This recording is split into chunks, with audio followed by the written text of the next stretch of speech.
去到真係製作係由年頭搞到年尾啦，我想講。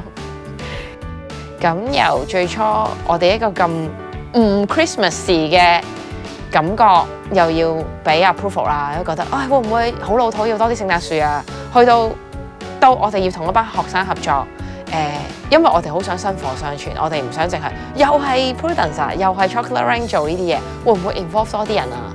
會唔會有啲外籍嘅人士嚟參與？即係好想一個 community 咁樣。跟住到最後就係嗰個大製作入邊，我哋 involve 200幾成300個 Fatina 公仔。咁通常我哋做開都係10個8個嘅啫嘛。200幾個嗰陣時，我哋就頭痕啦。咁所以就要好早開始就 plan well 咯。今次我哋 Christmas 嘅 exhibition 其實都有一段時間去度呢個 topic， 因為由年頭MTL 邀請我哋嘅時候，已經覺得好興奮喎！聖誕節做啲咩好咧？做啲要自己未做過嘅嘢。咁但係其實由聖誕快樂其實可以好老土喎。咁我哋就捉住快樂呢一樣嘢去揼。咁其實我哋香港人生活咁奔波碌碌，大家其實了唔了解咩叫快樂咧？我哋希望觀眾嚟到睇嘅時候，可以喺每一個島度發掘到佢心目中令佢最快樂嘅地方，一齊喺度尋找快樂。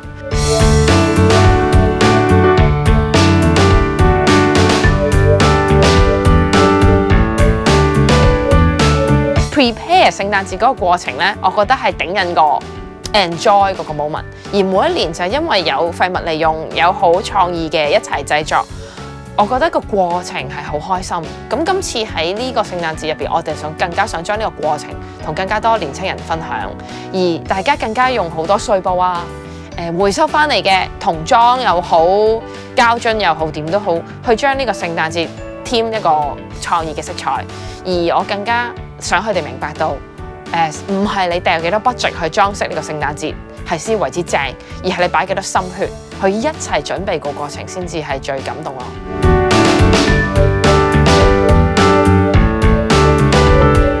今次特別 invite 咗個特別嘉賓啦，就係由英國飛過嚟嘅環保 upcycle 嘅時裝設計大師達人 Osola 啦。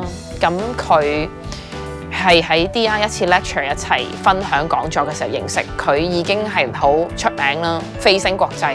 咁但係佢培育年青一代設計同埋 upcycle 嘅心真係好正，咁就再次 invite 佢過嚟，我哋做一條超級大嘅，可能成3-4米咁長嘅 nightgown，全部都係用我哋收集翻嚟嘅廢布做嘅。咁我希望你做出嚟嗰個神秘嘅4米高嘅裙，會有一個 surprise 啊！因為邊個會着到一條4米高嘅裙呢？耀榮都着唔到啦，係咪？咁期待嘅，我呢個係。